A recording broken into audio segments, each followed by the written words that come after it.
un chapitre de la Mishnah qui nous... Au début, vous êtes au début? Ouais, au début.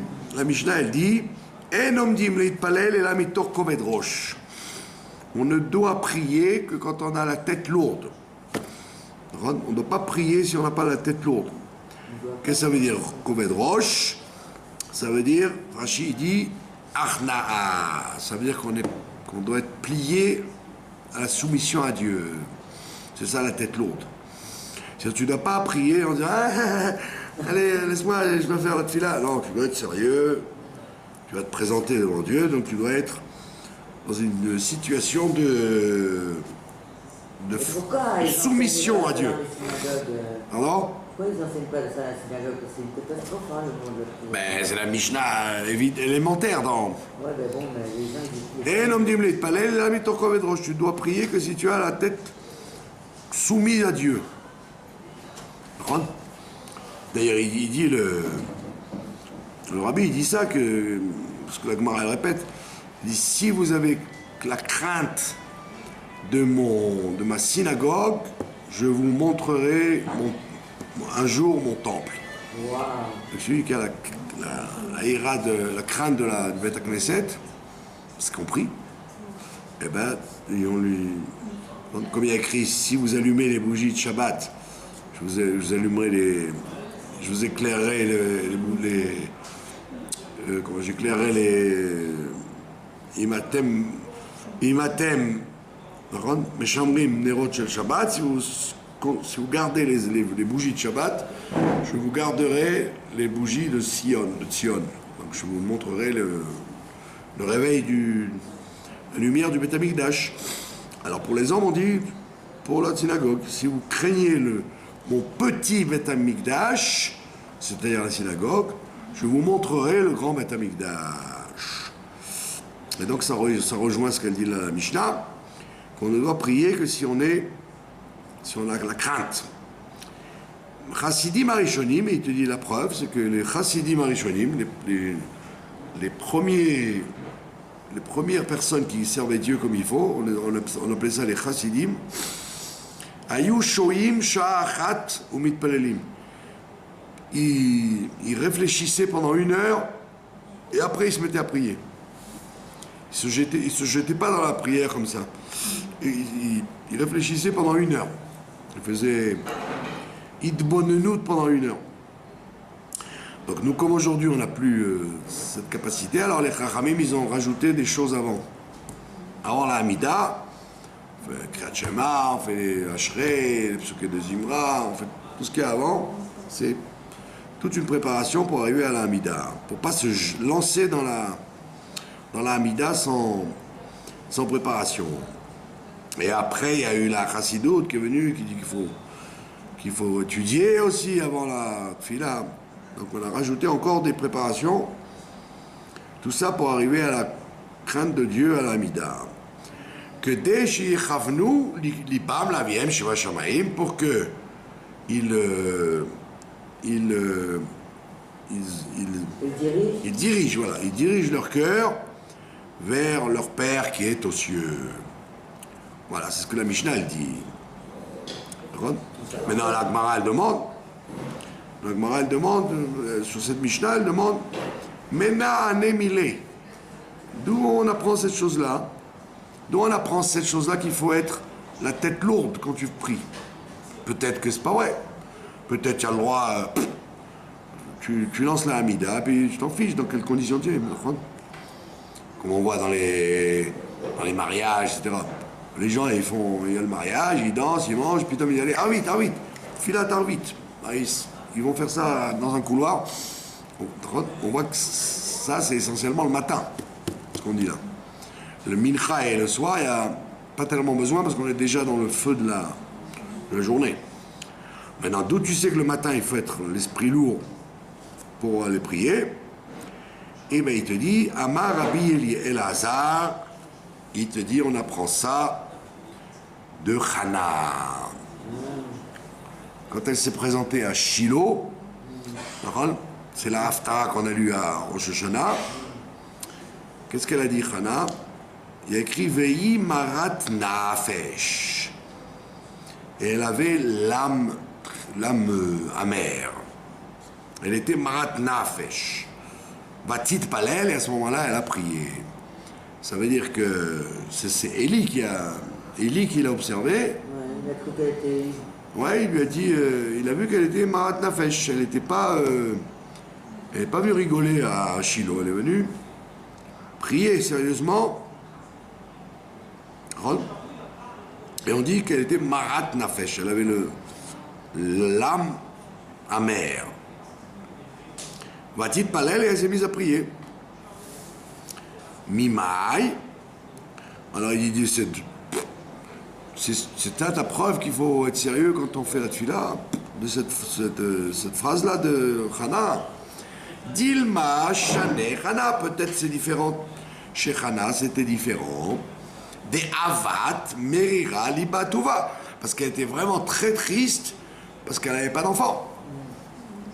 Elle avait le cœur amer de ne pas avoir d'enfant. Donc c'est peut-être exceptionnel pour elle, parce que ça faisait des années qu'elle attendait des enfants. Surtout que la deuxième femme de son mari, Pnina, elle avait plein d'enfants. Elle avait 10 garçons, et lui, elle n'avait rien du tout.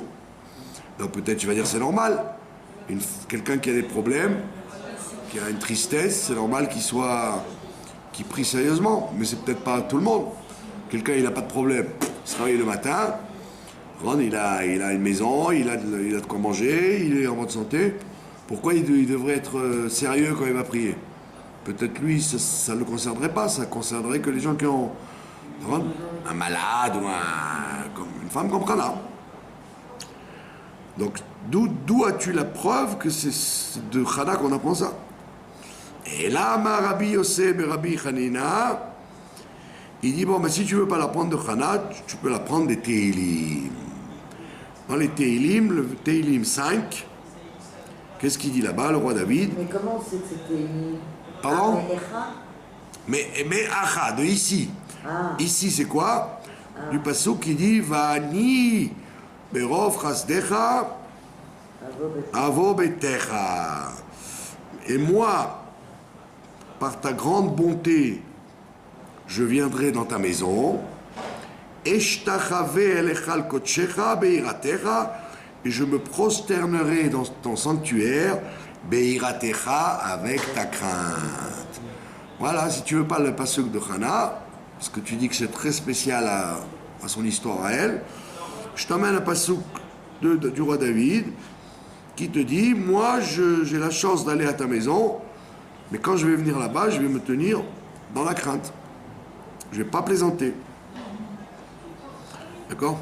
On voit bien d'ailleurs qu'il y a des vieux, ils avaient peur des synagogues quand ils rentraient. Les jeunes générations, ils ont plus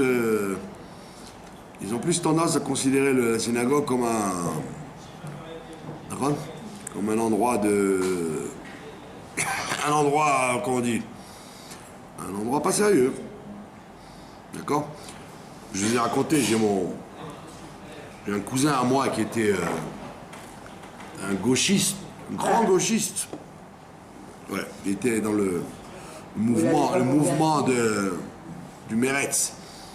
Et ils ont organisé, comme ils étaient professeurs à Tel Aviv, ils ont organisé un voyage en Europe de l'Est. Chez le Maral de Prague, un truc des écoles, quoi. Et lui, il était prof. Et ils sont rentrés dans la synagogue du Rama, à Cracovie. Et alors, elle s'appelle la grande synagogue du Rama, et il m'a dit, c'est plus petit que ça. Oui, c'est tout petit. Mais à l'époque, ça s'appelait la grande synagogue du Rama. Alors, vous avez la synagogue, et derrière, vous avez le cimetière, avec la tombe du Rama, etc. C'est à Cracovie, là-bas. C'était pas ça, il y a Qui ça, le Rama? Le Rama, c'est l'Akba Omer qui est parti, comme Rabbi Shimon. Et donc, il m'a dit, mon cousin, donc ils étaient tout un groupe de profs laïcs, quoi, de Tel Aviv. Il m'a dit qu'ils n'osaient plus sortir de la synagogue. Ils sentaient la présence du Rama dans la synagogue. Ils ont fait la tfila. Et quand ils ont fait la tfila, ils n'osaient plus partir.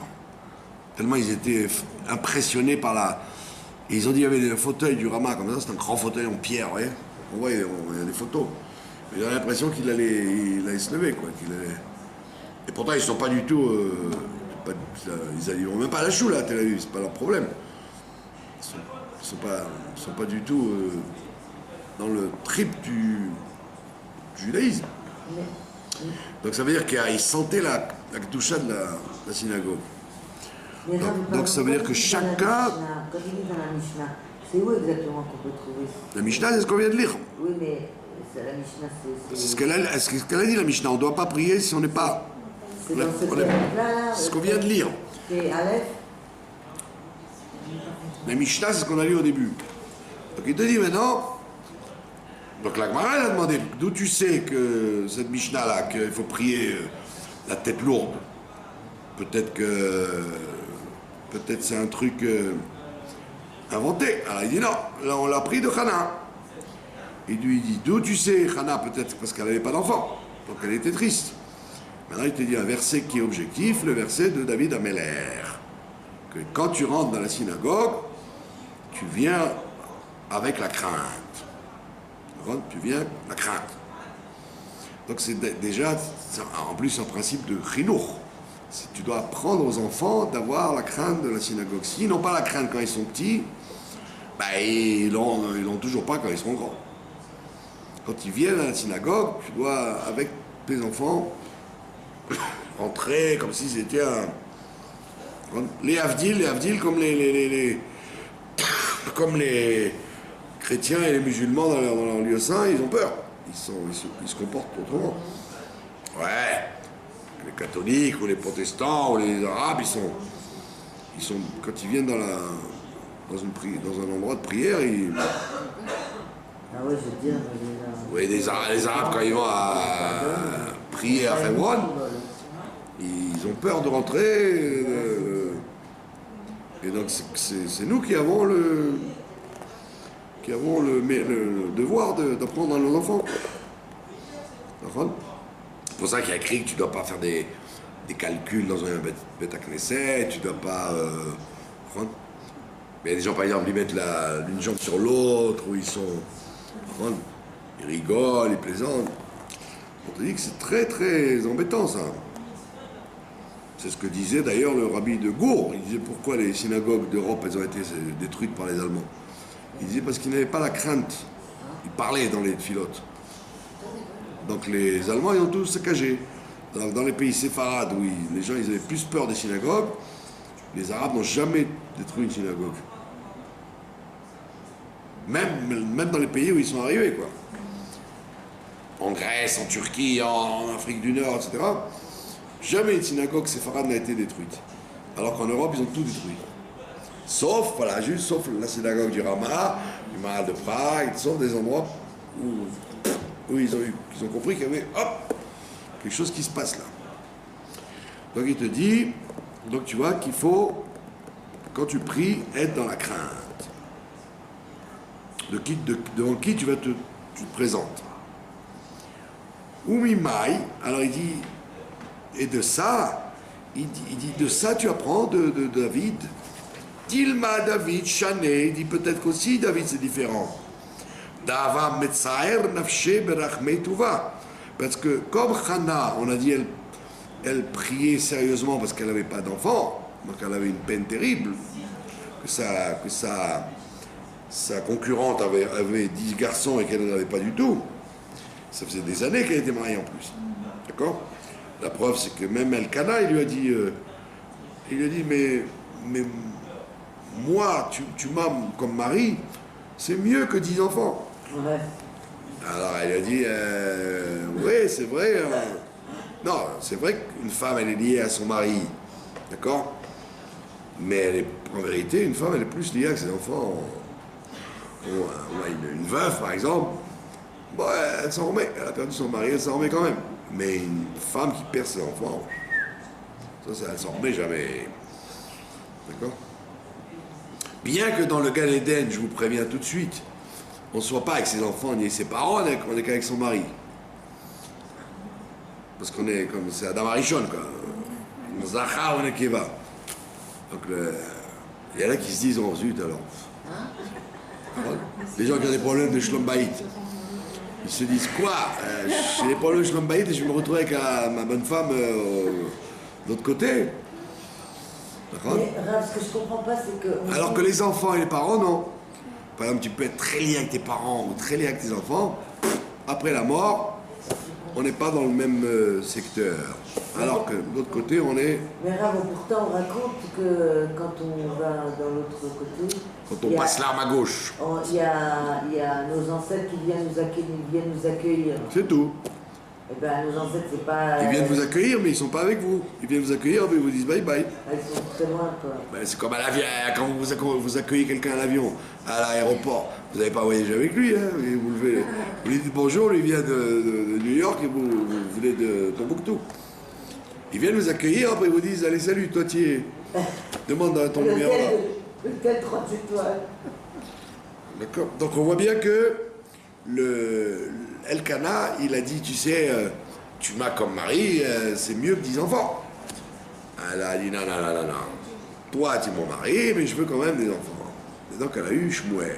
Donc il dit, peut-être que ça, c'est spécifique à Hana. Donc c'est pour ça qu'elle était sérieuse quand elle a prié.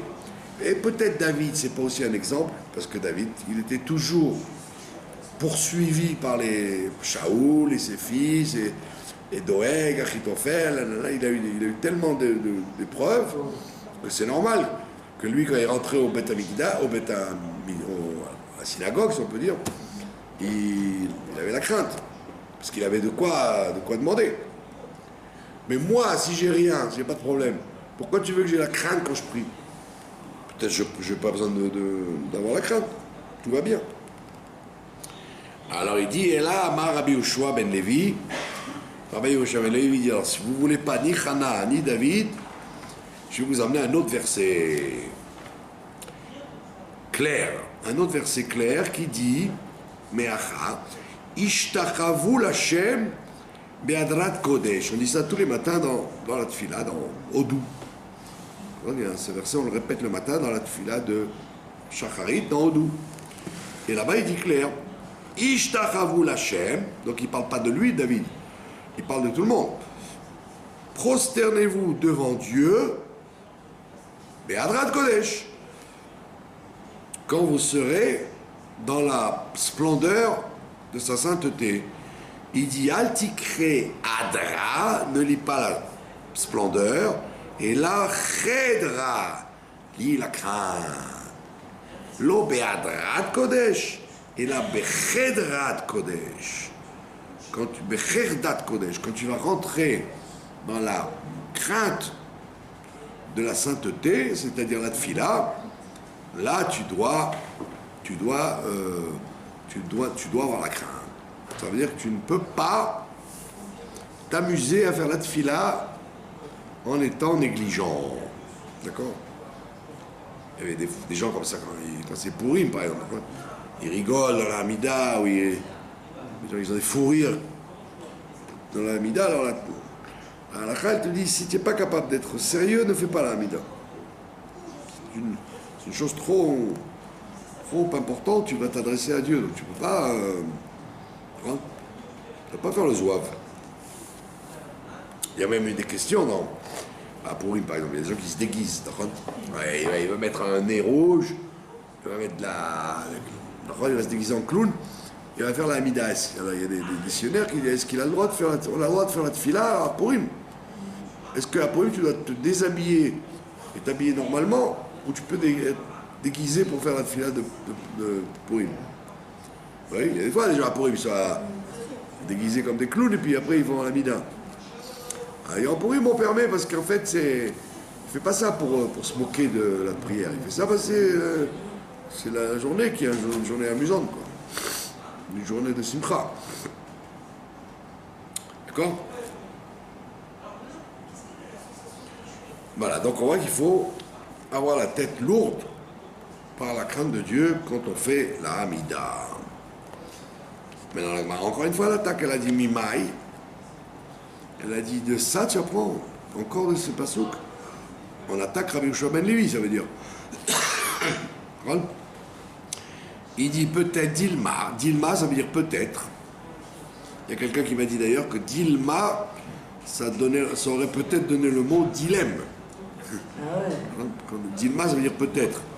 Mais ça a donné peut-être le mot dilemme. ça ressemble. J'ai un dilemme, je sais. C'est peut-être comme ça, peut-être comme ça. C'est possible. Dilma, peut-être que Leolam et Malach Adrat Kodesh, Edrat Mamash, peut-être que je te dirais que il faut rentrer dans la synagogue avec une conscience de Hadar, de beauté. Hadar avec un E, c'est-à-dire de splendeur. Qui a des Rav Yehuda Metzayen Nafshe, va Hadar Matzle. Comme on voit que Rav Yehuda, par exemple, avant de prier, il mettait son costume. Il s'habillait beau. Moi, j'avais une grande tante. Oui, une grande tante, c'était la tante de ma grand-mère. Voilà. C'était vraiment une grande tante. Elle est morte à 104 ans. Wow. Alors elle, quand elle... Avec toute sa tête. elle est morte avec toute sa tête. Voilà. En rigolant en plus. Quelle route. Ouais. Gaston Defer à Marseille, toute la famille venait tous les ans leur emmener des médailles puisqu'ils sont tous morts après 100 ans. Wow. Ils dépassaient tous 100 ans dans cette famille-là.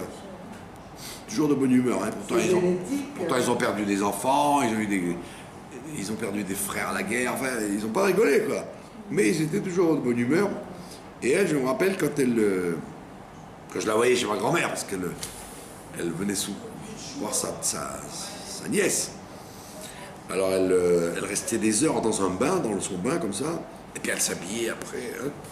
Alors on lui disait Tata, pourquoi tu t'habilles comme ça? Elle allait faire la tefila. Elle voulait faire la prière. Ah, il fallait qu'elle s'habille en habit de Shabbat. Quoi. Ça se faisait pas qu'elle reste en chemise de nuit pour la tefila. Alors elle s'habillait, elle mettait des heures, elle se mettait du parfum, et la fleur d'oranger dans les cheveux. Ouais, pour avoir l'air de quelque chose devant la tefila. Oui, et en plus, elle allumait une bougie comme ça, une candelle, ça s'appelle, vous voyez, un truc avec de l'huile, et elle priait tous les tzadiki, et puis elle priait. Ouais, alors quand elle parlait à Dieu, elle parlait à Dieu. Hein. Tu sentais que elle rigolait pas, quoi. Et une fois qu'elle a terminé, oui, si elle devait prier, elle s'habillait, etc. Le matin, avant de faire la tefila, elle se levait à 5 heures, par exemple. Elle ne priait pas avant 10 heures, parce que le temps qu'elle se baigne et qu'elle s'habille, qu'on était vieille, donc il fallait prendre du temps. Quoi. Ouais. Bon, donc, quand vous la voyez, vous dites, c'est-à-dire qu'elle prenait la tefila au sérieux. Donc il dit peut-être que la splendeur dont on parle, c'est pas la crainte, peut-être c'est la splendeur, et que quand tu fais la tefila, tu dois mettre ton habit de fête. Comme il faisait Rav Yehuda. D'accord? Et en vérité, là, à l'Acha, on retient tout ça. On retient qu'il faut avoir la crainte de Dieu quand on prie, et en même temps être habillé en habit respectueux quand on fait la Hamida. Dans les kibbutzim, par exemple, ils permettent de prier en t-shirt et en bermuda parce qu'ils travaillent sur des tracteurs et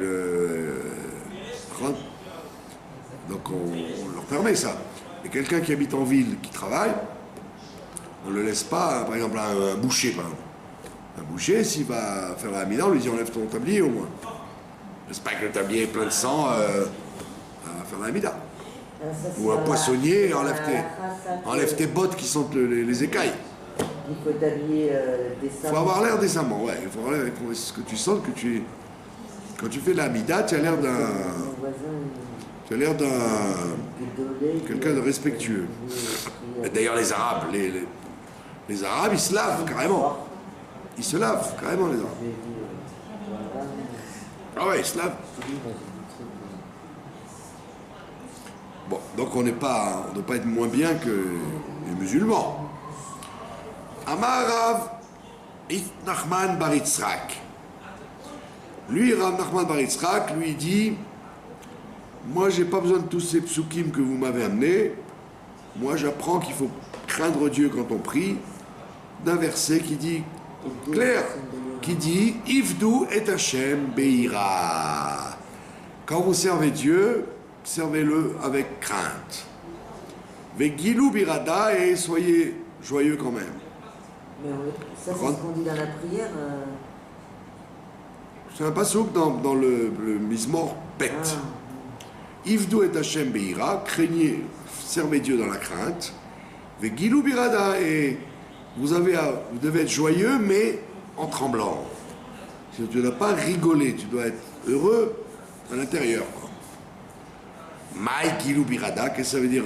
Soyez heureux dans la crainte. Amaravada barava, ou matna, amarav, bimkom gila, chante reada. Même quand il y a de la joie de prier, il doit y avoir la crainte. D'accord? Tu dois pas faire le pitre, faire le clown, même si tu es heureux de prier devant Dieu. D'accord? Rabbi Irmiya Ava Yativ Kameh de Rabbi Zera. Un jour, il y avait Rabbi Jérémie, Rabbi Irmiya. Il était assis devant Rabbi Zera. Et il a vu Chazier de Ava Badach Touva, il a vu qu'il était de très bonne humeur, il faisait des plaisanteries. Badach, des bdichot. Il était de très bonne humeur, il rigolait avec ses élèves. Un Marley, il lui a dit, le Gilou Birada, il a écrit que même quand vous êtes joyeux, il faut trembler. Comment tu peux te permettre de faire des plaisanteries? Marley, il lui a répondu, Rabbi Zera, Anna, ça veut dire moi, Tfilin Manachna, Tfilin Manachna. Il dit, puisque j'ai les tfilin sur moi, donc ça veut dire que je suis sérieux. Donc si je n'avais pas les tfilin sur moi, je ne pourrais pas faire des plaisanteries. Mais comme j'ai les tfilin sur moi, donc ça veut dire que je crains Dieu. Donc comme je crains Dieu, je peux me lâcher à faire des plaisanteries. Les tfilin prouvent que je suis sérieux. D'accord? En fait, c'est pas qu'il faisait des plaisanteries idiotes. Il était de bonne humeur.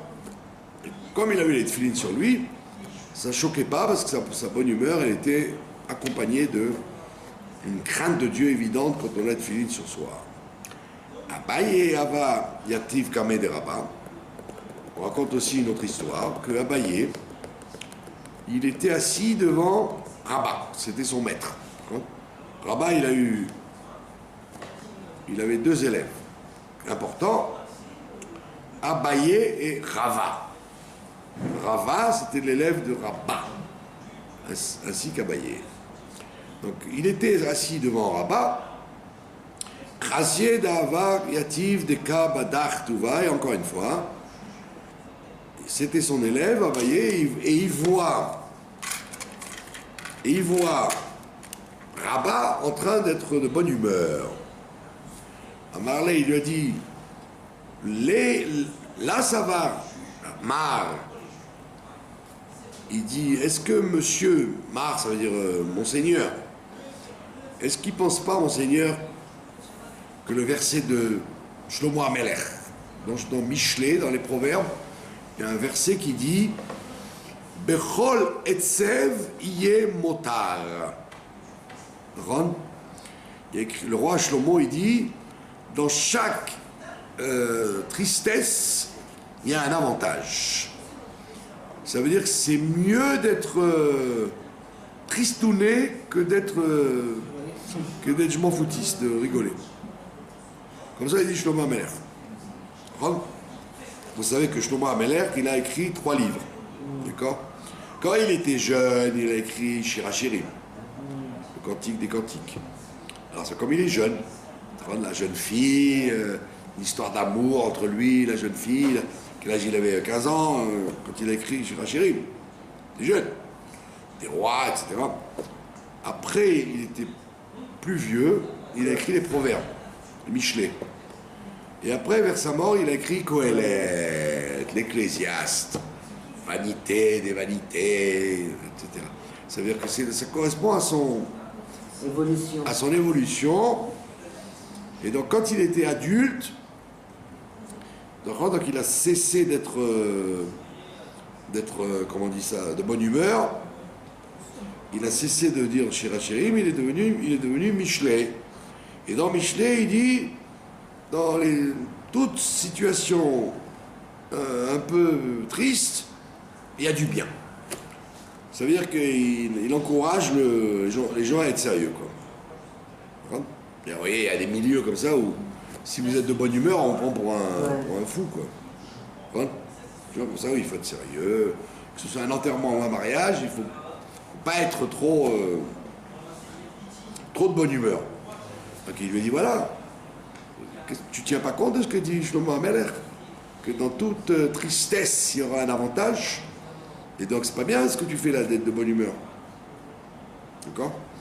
Il lui a répondu, Anna, moi, Tfilin Manachna. Il a répondu la même réponse qu'on a vue tout à l'heure. Moi, j'ai les tfilin sur moi, donc je peux me permettre d'être de bonne humeur. D'accord? Ça veut dire, si tu n'as pas les tfilin sur toi, tu n'as pas le droit d'être trop de bonne humeur. Et une femme alors? D'accord? Une femme, à plus forte raison, une femme. Puisqu'elle n'a pas les filles, donc elle doit tout le temps être. Elle doit toujours être. Non, de bonne humeur, oui, mais pas. pas rigoler, quoi. D'accord? Toujours. Posé. D'accord? Évidemment, on parle à cause de la galoute, puisque là, comme on voit dans les mariages, en plein mariage, tac, tu casses un verre pour dire ne soyez pas trop de bonne humeur, on te calme toujours, quoi. La galoute, elle est là pour nous rappeler que c'est pas l'idéal de. Donc tu peux pas prendre les choses par-dessus la jambe. D'accord? Mais là, il y a un problème. Donc ça veut dire que après ça, tu n'aurais pas le droit d'écouter des blagues ou d'écouter des plaisanteries. Tu dois toujours être. Sérieux. Ouais. En vérité, avec tout ce qu'on vit dans la galoute, tu n'as pas besoin de ça pour être sérieux, quoi. D'accord? Lui, il a dit parce que j'ai les tefilines sur moi, donc j'ai la preuve que je suis sérieux. On ne peut pas me critiquer. Voilà, donc on voit bien que la joie, oui, mais la rigolade, non.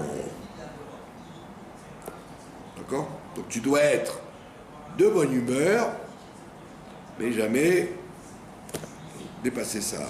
Débordé. Ouais. Bon, c'est évident, c'est pas facile. Hein. Des fois, vous avez un fou rire, vous avez des fois des fous rires. Ça paraît grave, la simcha et la bonne humeur. C'est pareil. Ah oui. Même que Tu dois être de bonne humeur et le montrer. Pas faire la tronche. Voilà, mais si c'est la même chose, je comprends pas. C'est pas, en français vulgaire, t'es pas la synagogue pour déconner, quoi. Non, Tu dois pas, parce que tu es de bonne humeur, tu dois pas commencer à faire ah, comment ça va, tout va bien? Allez, souriez. Elle est belle ta perruque, tu l'as Être fait où, affable. J'ai eu au plus Pardon, gros, mais là, il parle encore de les la boutons sac Chanel. ou bien c'est... Tout le temps, ouais, tout le temps, ouais. On est parti de la prière pour aller vers le. Ouais. Voilà, donc on a vu, on a réglé un problème, qu'il faut être joyeux tout en étant sérieux. Voilà.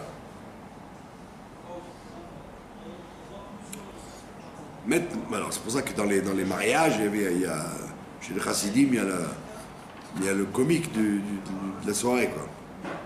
Celui qui fait fait le clown, mais donc il est là pour ça. Alors lui, on lui donne ce rôle-là. Il y a une histoire avec le Rav de Brisk, ici à Jérusalem, il perdait jamais son temps, lui. Et un jour, on l'a vu rester 1 heure avant la tefila à parler et faire des plaisanteries avec un monsieur dans la rue. Alors, ils ont été très choqués, les élèves. Et il a dit parce que ce monsieur, il était au bord du suicide. J'ai vu qu'il était très très mal, donc je suis resté 1 heure à lui faire des blagues pour lui remonter le moral, sinon j'avais très peur pour lui, quoi. Donc c'est pas toujours qu'il faut être sérieux. Si il y a quelqu'un qui est dans une situation de down, comme on dit, qui est très mal, qui est en dépression, voire risque de suicide ou risque de dépression grave, tu as le droit de rigoler avec lui ou de le faire rire. D'accord? Je vous ai raconté que j'avais voilà, encore une fois, un autre grand-oncle. Alors lui, c'était carrément... Il habitait à Natania, d'ailleurs, parce que je l'ai perdu de vue, il habitait alors lui, c'était comme Buster Keaton. Il faisait rire, mais il riait jamais lui. Et il venait chez les morts, dans les maisons où il y avait des morts. Ouais. Et il faisait rire tout le monde. Mais je vous dis, pour que moi je sois plié en deux, il en faut. Hein. On était pliés en deux, vous savez, tout le monde, tous les endeuillés. Et alors, un jour, c'est amusant parce qu'un jour, il faisait son travail, donc il venait voir les gens, il s'asseyait sur une chaise, lui. Les autres étaient assis par terre. Et puis, voilà, et les gens, ils commençaient à faire la tête, puisque carré, et puis ils commençaient. Mais alors, ils te sortaient des trucs. Mais c'était ni vulgaire, ni interdit, hein. Qu'est-ce qu'on riait, mais qu'est-ce qu'on riait. Mais ça durait des heures. Et c'était des fois très embêtant parce que des fois il y avait des rabbinim qui rentraient pour consoler les endeuillés. Alors ils arrivaient avec une tête d'enterrement, et puis au lieu que les endeuillés aient l'air d'endeuillés, ils rigolaient. Alors ils se faisaient engueuler parce que alors que lui il faisait ça vraiment pour la mise main. Parce que quand il allait dans un mariage, il rigolait pas, quoi, il était normal. Dans la rue, pareil. Mais il avait un sens de la... Mais c'est vraiment un don, ça. Et alors, il déballait, ces trucs. Qu'est-ce qu'on rigolait. À tel point qu'on avait honte, parce qu'on se disait, attends, c'est honteux pour ton truc qui est mort, celle-là qui est morte. Et là, t'as qui te fait rigoler. Ah ouais, ils vous enlevez la lourdeur de la peine, quoi. Mais c'est vraiment une grande mitzvah comme ça. Ah ouais, c'est un très très grand travail qu'il faisait, quoi. La preuve, c'est que quand je le voyais dans d'autres occasions, il faisait pas rire du tout dans les mariages, ni il buvait, ni il chantait. T'es là, Mazal Tov. Mais dans les enterrements, qu'est-ce qu'on rigolait. C'est pas une fois, hein, j'ai assisté à plusieurs fois, quoi. Mais Kitso, donc on voit bien qu'il y a un sujet aussi de savoir faire rire les gens qui sont très tristes. D'accord? Voilà. D'ailleurs, on voit bien que les Chachamim, dans les enterrements, ils donnaient du vin. Ils donnaient 7 verres de vin à l'endeuillé pour lui faire oublier sa peine. Des grands verres de vin. Bon, aujourd'hui, on ne le fait plus tellement parce que c'est mal vu de boire du vin dans un... À l'époque, moi, quand j'ai perdu mon père, j'étais à Tel Aviv. C'est le grand rabbin de Tel Aviv, c'était un Turc. Et alors, il est venu dans la nuit, c'était à 2h du matin, donc on avait mon enterré ici à Razetim, après je suis parti à Tel Aviv pour les 7 jours. Et le grand rabbin, il vient, et il avait une grosse bouteille de vin rouge, comme ça, et il me dit, bois, un grand verre. Et j'étais complètement dans le coltard, ouais, hein, du vin très fort. Il dit, oui, c'est Minag de Turquie, l'endeuillé, il doit boire au moins un grand verre de vin pour ne pas avoir de peine, quoi. Donc vous étiez un peu euphorique quand vous buvez du vin.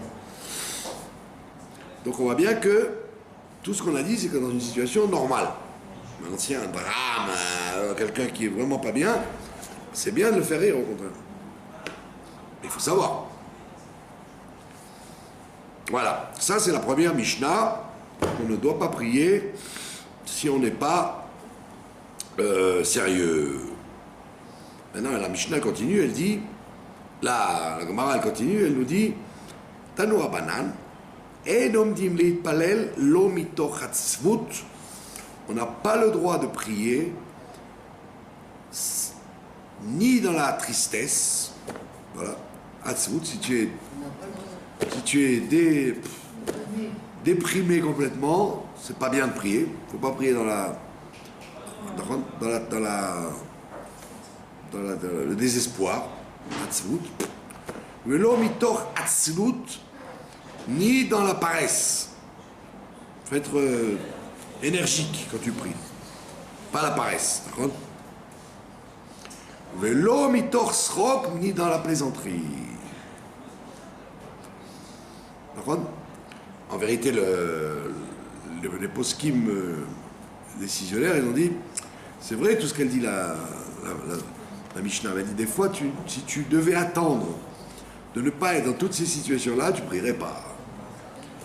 Donc on ne tient pas compte tellement de tout ça, mais c'est un conseil qu'on te donne. Ni la tristesse, ni la paresse, ni la rigolade, mais l'obitor sicha, ni non plus après avoir discuté. Par exemple, si tu es en pleine discussion, où tu t'es chauffé, soit Torah, soit politique, soit ce que je sais moi, soit affaire, donc tu es en plein esprit occupé par une discussion, t'arrêter à ce moment-là pour prier, c'est très mauvais parce que tu vas penser qu'à ça. Donc il faut attendre de se calmer, quoi, calmer son... Ne plus être occupé par la discussion qu'on a eue avant, quoi. D'accord? Velo mitor kalut roche, et ni non plus dans la légèreté. D'accord? La légèreté, ça veut dire le contraire de ce qu'on a dit, le contraire de la crainte. Velo mitor dvarim betelim, ni non plus du fait d'avoir parlé des bêtises, et puis Tom se met à prier, c'est pas bon non plus. C'est-à-dire qu'à l'origine, c'est pour ça que le Rambam, il te dit, si tu ne peux pas prier avec tout ça, ne prie pas. Donc le Rambam, il dit, les gens ils priaient tous les 3 jours, par exemple. Tous les 3 jours, les gens ils priaient. Ils se mettaient à prier quand ils étaient bien. Quand ils voyageaient, ils ne priaient pas. Parce qu'ils étaient fatigués, ils avaient les pieds en feu. Quand ils étaient contrariés, ils ne priaient pas. Donc le Rambam, il te dit, quand tu te sens bien, prie. Sinon, c'est pas la peine. Maintenant, Vous n'avez pas trouvé la salade? maintenant, il te dit, attention. Les décisionnaires qui sont venus après, ils disent, attends, mais si, aujourd'hui, si tu es dans cette situation-là, jamais tu vas prier. Ah ouais? Donc le Shulchan Aruch, il ne tient pas compte de tout ça. Et il dit, bon, même si tu as dit des bêtises pendant 3 heures, si le Zman de la Tfila arrive, prie, pas le choix. D'accord? Mais c'est un bon conseil. Donc, ni la tristesse, ni la paresse, ni la rigolade, ni une discussion que tu étais en train d'avoir, ni du laisser-aller, ni des paroles inutiles. Et là, quand tu dois prier, mitor simcha shel mitzvah, quand tu es en train de faire simcha shel mitzvah, quand tu penses que tu vas faire, tu es joyeux d'accomplir la mitzvah. C'est-à-dire que tu vas déclencher le dialogue avec Dieu, ça te fait, tu es très content de ça, à ce moment-là tu peux prier. Et comment on fait quand on est en plein milieu de prière, et puis d'un seul coup on éclate en sanglots? On arrête, Non, pourquoi pas? Alvaï que moi je pleure quand je prie. C'est bien si on arrive à éclater en sanglots, à être sérieux dans la file. Alvaï. Vous n'avez pas de problème pour ça? Non, parce que je ne sais pas prier. Alvaï que je pense à ce que je dis déjà. C'est déjà un grand travail de prier en pensant à ce qu'on dit. Pas évident, hein? Vous connaissez la plaisanterie qui dit... il y a des gens quand ils prient, il n'y a que quand ils arrivent au psaume du jour qu'ils se rappellent de ce qu'ils disent, parce qu'ils se rappellent Ayom Yom, quel jour sommes-nous aujourd'hui? Ah, mardi. Ayom Yom Shlishi. C'est pas évident de prier, c'est très très difficile. D'accord? C'est pour ça qu'on doit s'efforcer de comprendre ce qu'on dit et le faire proprement. Il dit donc, tu dois prier dans un sentiment de joie de la mitzvah. Et on t'enseigne maintenant quelque chose d'autre. Lo yipater adam mechavero. La même chose, pas seulement la tefila. Quand tu quittes quelqu'un, tu rencontres quelqu'un, par exemple dans la rue ou dans une occasion, tu as parlé avec lui, il dit tu n'as pas le droit de le quitter. Quand tu vas le quitter, tu dois le quitter l'omitor sicha. Tu ne dois pas être en pleine discussion et dire bon allez j'ai pas le temps, allez salut, hein, à bientôt. Donc tu dois arrêter la discussion et lui dire au revoir. Mais l'omitor srok, non plus se quitter en rigolant. Ça peut arriver là, tu rigoles, tu dis hey, salut, bye bye. Non. Puis non, arrête de rigoler, arrête la plaisanterie et dis au revoir après. Donc on ne doit pas quitter son ami dans une discussion de rigolade, mais l'homme il torque à l'autre roche ni en plaisantant. Mais l'homme il torque par une ni en disant des bêtises. Donc c'est les mêmes règles qu'on a eues sur la prière, on les a quand on quitte quelqu'un qu'on connaît. D'accord? Et là, mitor dvar alacha, il faut quitter. Quand on se quitte, il faut dire dvar alacha. Dvar alacha.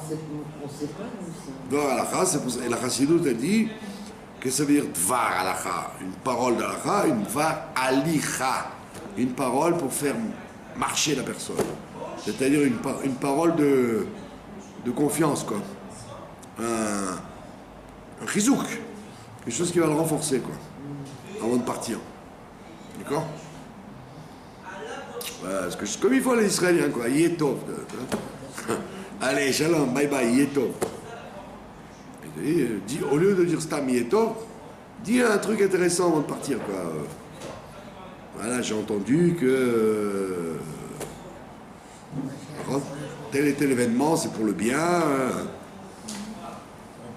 Et il te dit, chez Ken Matzinu Badviim Rishonim, on a vu ça dans les premiers prophètes, chez Simu Divrehem Bedivrei Shevar Tanchumim, que quand ils se quittaient toujours avec des compliments et des consolations. Vous voyez bien que la plupart des gens, quand ils terminent la discussion, ils disent ah, bon, on ne sait pas comment ça va se terminer, allez, bon, allez, salut, à bientôt. Non, ne termine pas comme ça. Ne termine pas en disant on ne sait pas comment ça va se terminer, je suis très inquiet pour l'avenir, allez, à bientôt. Hein. Non, dis quelque chose de positif avant de partir. Alacha, c'est-à-dire une parole qui va faire marcher la personne, qui va la renforcer. Il dit on apprend ça des prophètes. V'chentane Marie berei de Rav Una berei de Rabbi Yirmiyah Baraba Ali pater Adam mechavero, que l'homme ne quitte pas son ami et là mitor dvar alacha, que si il a dit une parole d'alacha, une parole pour qu'il marche chez mitor kar zochreu, et il dit pourquoi? Parce que grâce à ça il va se rappeler de lui. Il dit ah, la dernière phrase que j'ai entendue de lui, c'était une phrase très encourageante. Hein? Donc tu dois lui dire, par exemple, avant de le quitter, Be'atzlacha, passe une bonne journée, que Dieu te protège, et que t'inquiète pas, il faut être confiant. Comme ça, il va se rappeler de toi. Sinon, Rentre, sinon il va se rappeler de toi, quoi? Que tu lui as dit, tout va mal, allez, salut. Hein. D'accord? Tout ça, c'est du travail, c'est pas évident de. C'est un grand travail. C'est pas du tout évident de se quitter à. Surtout quand on se met en colère ou des trucs comme ça. Non, mais quand on rencontre quelqu'un, on a tendance à terminer en queue de poisson, quoi, la discussion. Allez, salut, hein, bonsoir. Hein. Mais non, elle dit quelque chose d'intéressant avant de partir. Qui a des Rav Kanal al veillé les Rav Shimi Barashi mipum narad be tsinita de Bavel qui metta les atam à Marley. Il dit quand un jour, là on parle de quelqu'un qui voyageait, qui marchait longtemps. Ils ont fait un bout de chemin ensemble. Quand il est arrivé au fleuve, il lui a dit Vadaï de Amri Enaché, Ane Tsinita de Bavel, Itneu, me Adam Arishon, Vead Ashtar. Il dit ces palmiers que tu vois ici, au bord du fleuve là-bas à Babylone, c'est une région de palmiers là-bas, l'Irak. Il dit sache que cet endroit-là de palmiers, il a été planté par Adam Arishon. Jusqu'à maintenant, et il n'a pas bougé. Amarle, Ada Kartan Milta de Rabbi Yosef Rabbi Hanina, il dit ça me rappelle quelque chose que j'ai entendu de Rabbi Yosef Rabbi Hanina, d'Amar Rabbi Yosef Rabbi Hanina. Qu'est-ce qu'il est écrit? Et alors il lui a donc donné un enseignement avant de se quitter. Il a écrit une terre où personne n'a marché, l'homme n'arrivera pas. L'homme ne s'installera pas. Alors il dit, si c'est un endroit où l'homme ne s'installera pas, c'est évidemment que personne n'a marché. Qu'est-ce que tu es en train de me dire? Un endroit où personne ne passe parce qu'un homme n'a pas marché. Ben, c'est évident, si personne n'a marché, personne ne passe. Alors il dit non, qui c'est l'homme? C'est Adam Arishon. Il dit, sache une grande chose, tout endroit qui est habité dans le monde, c'est parce que Adam Arishon, il a décrété. Adam Arishon, il a décrété qu'il y aura un tiers. Il y a un tiers de terre, 2 tiers de mer. Ça c'est connu, dans le monde. La boule terrestre. Vous avez 2 tiers de mer, 1 tiers de terre. Sur la terre, vous avez 2 tiers de désert et 1 tiers habitable. Ça veut dire que tout endroit habité sur terre, il fait partie du tiers qui a été décrété par Adam Arishon. Et tu peux monter et descendre. Si Adam Arishon n'y a pas décrété, il restera vide. D'ailleurs, tu regardes sur les cartes, tu prends la France, tu prends n'importe quel pays au monde, tu vois un tout petit peu d'endroits où il y a des villes, tout le reste c'est vide, dans chaque pays. Observez l'Amérique, observez l'Europe, vous voyez les concentrations de villes, elles sont 1 tiers par rapport au vide, à 2 tiers de vide. Et il dit ça c'est une xéra d'Adam Arishon. Donc il l'a quitté avec ça, quoi. Il n'a pas quitté en disant il a quitté en lui apprenant quelque chose. Donc quand tu quittes quelqu'un, tu dois le quitter en lui enseignant quelque chose qui va le faire vivre, qui va le motiver pour continuer sa journée. Voilà, je vous remercie de votre attention. Merci.